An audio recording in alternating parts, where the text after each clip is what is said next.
I'm excited to introduce Stencil Art Painted Geraniums. This is a 6-piece layering stencil set.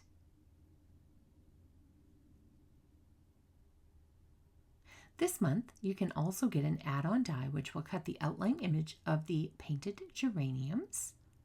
Look at that there.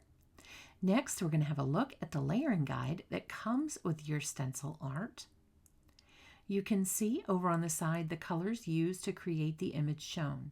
You can also see them in the stencil openings as you work your way through the stencils.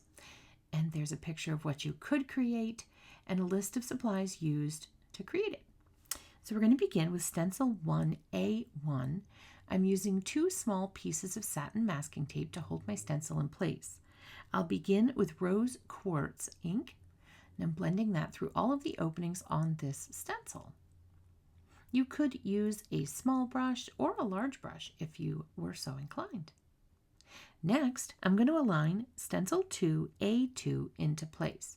I'll tape it down with my satin masking tape, and I will ink blend on Puffy Heart. You may notice I'm also using my 9x12 Ultra Sticky Mat because this is a taller stencil set. Next, we're going to move on to stencil number 3. On stencil number 3, we're going to begin with A3. So we'll get that aligned. So that is the top portion of the stencil. And we will use purple wine on this layer of the stencil.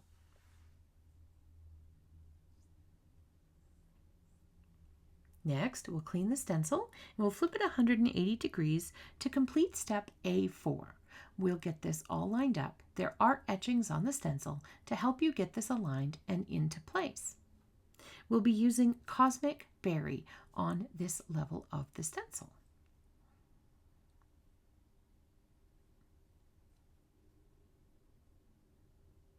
And once that blending is complete, we're going to move on to stencil number 4, B1. And B1 is the large area of the stencil. You're going to notice there is a little leaf that we will align next with the stem that we're creating in this step.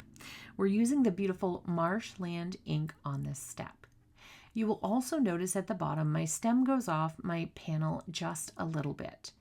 So in the future, I would probably align this stencil with stencil number 1 to make sure I have it on the entirety of the panel. But since nothing was lost but the stem, I decided to continue with this demonstration. I'm adding a little piece of cardstock there so I can blend those flower centers that are closer to the edge without having to worry that I'm going to go on my panel. However, that is the great thing about having the option of the die, is that you can die cut it out in case you go off your cardstock there. And I'm going to do that at the top as well. That beautiful Marshland ink. So now we're going to attach that little leaf. There's a little notch in the stem that you align that with. On stencil number 5, we're going to do B2. So we'll get this all aligned. I'm going to use the satin masking tape to hold that in. And I'm also going to use my paper trick that I used on my last step to make sure I get those flower centers nice and beautiful without getting any of the gorgeous sea forest onto my flowers or my panel. I'm using still the mini ink blending tool to add this layer, and we're covering the all of the openings on this stencil are with sea forest. Now that that is complete, we'll move on to stencil 6, which is B3, and we're going to finish with mangrove root ink once we get that aligned. You can also see how effective it is to have the 9x12 Ultra Sticky Mat for these beautiful, beautiful tall arrangements. And that completes our layering. I hope this video was helpful in layering together your stencil art painted geraniums. Here's some inspiration from our amazing designers.